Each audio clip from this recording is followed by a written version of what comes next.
He's a machine! What are you doing? Get to the chopper! Okay, never mind. I don't know, I just thought we should start a video like that. Sounded like a good idea in my head, and I did it. Oh, I don't know. Anywho, as everyone knows, including me, because evidently I care, Kim Kardashian's dating Kanye. It's beautiful. It's so happy. Two people with such large egos actually putting them aside for one another, which is what they better do. I'm sorry, I'm about to give unnecessary relationship advice, which they're not going to listen to because they're too busy being awesome and making prolific music and just having a big butt in the sex tape. I'm sorry, but when Joel said that from the soup, I was just like, I love you. I love you, I love community, I love everything you do. But, yeah. I'm sorry, I'm just getting a little emotional. I'm just thinking, oh my gosh. But the thing is, it's not even just them who need to do this, but it's all of us. Because we're Americans. And we've kind of got gigantic egos. Like the size of planets. Like, seriously, our egos are galaxies of just meanness. And it's like, that doesn't work in a relationship. And I know it's like, how can a man who's not been in a relationship give relationship advice? And like, I've seen too many relationships craps and burn to not know the subtle nuances of what's not working. And what's not working is thinking of, it's about me. Because a lot of relationships I've seen have been a competition of, I'm right and you're wrong. I'm right, you're wrong. You're wrong, I'm right. Blah, blah, blah. And it's like, whatever happened to, we're back to back. We're Batman and Robin. Or Batgirl and Batman.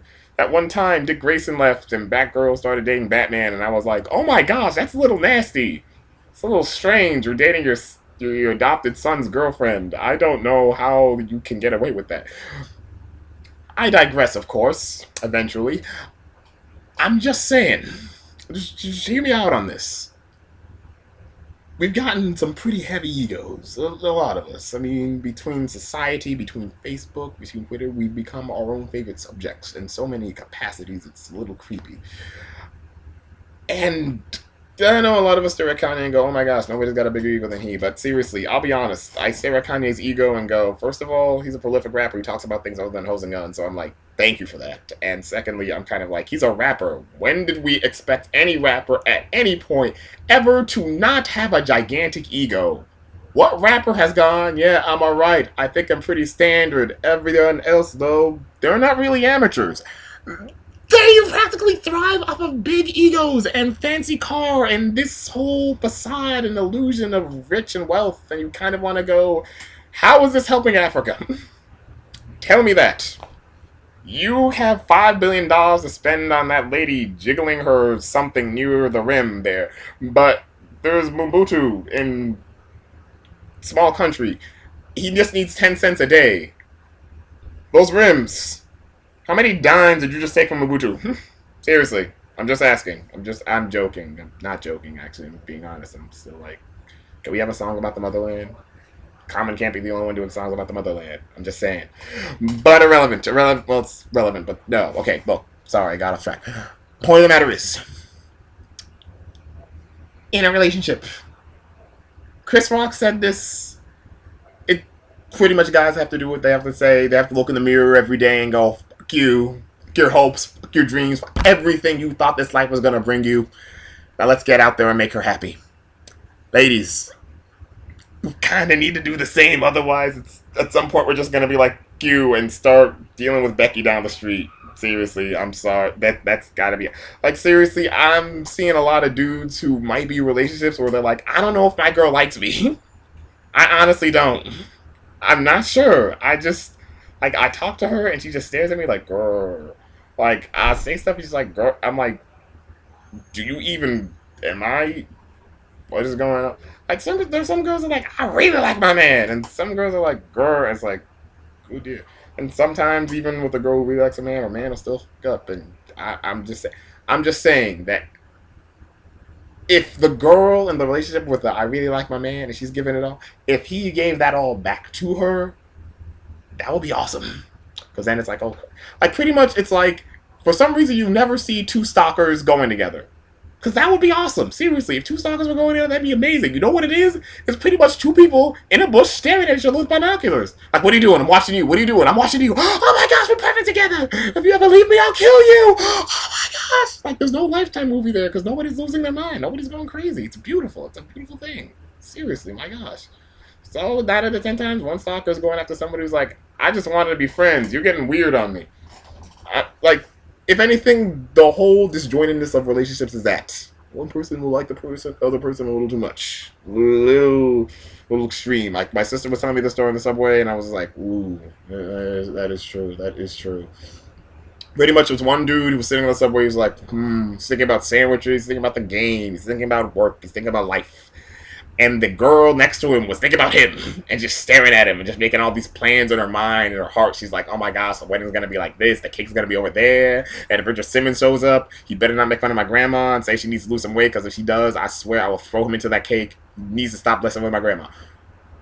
I digress.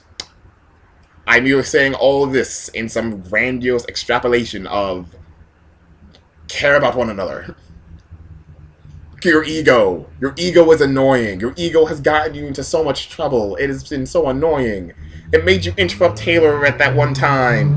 It made you say, you know what, I need a big button sex tape, and it got you a TV show and all this other random annoying drama. I mean, you're famous now, but seriously, for what? I'm joking. Not really. A little, not kind of. I don't know. I'll be honest. I still stare at your show and go, why is this happening right now? Why should I care? And I stare at Bruce Jenner and I just go, oh my gosh, somebody break that man out of prison. He's in so much pain.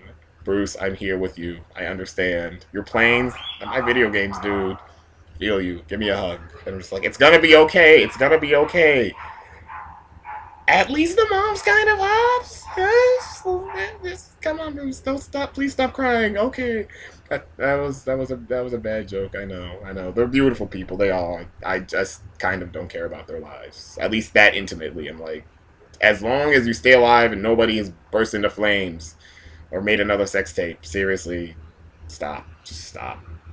The point of the matter is, I love going on tangents, but seriously, I'm just saying this. This goes to them. This goes to everyone. Stop your ego if you're in a relationship. You just need to take your ego and say, fuck it. Your hopes, your dreams, all that stuff you thought life was going to bring you, and let's get out there and make them happy. It's a beautiful thing. Because the moment you stop doing that, and they're doing that for you, everything's on autopilot and working well. And it's strange, and you're like, I don't understand it. And Jesus is like, that was the whole point! That's the whole point! Now get married! I don't know why they're getting this. And God's like, I wrote in the Bible. I left a whole lot of messengers. I left prophets. You know, the black kids kind of trying to tell everyone, but they're probably not going to listen. They're going to go to that video about the cats. Yeah. It's a good video. I'll forward it to you. What's your Facebook? I like that joke. I mean, we need some animation to make it happen. It's kind of hoping somebody else out there will handle it. But then again, yeah. Forever alone. Alright, I'm gonna go now because you probably stopped watching because you got bored, and I don't blame you because I don't intend to talk this long, but I do. Because I have a lot of material, all stand-up clubs in New York. I do. Seriously. Shame on you. Shame on you. This is Dave Chappelle signing off. Not really. Just a little in my head. Little.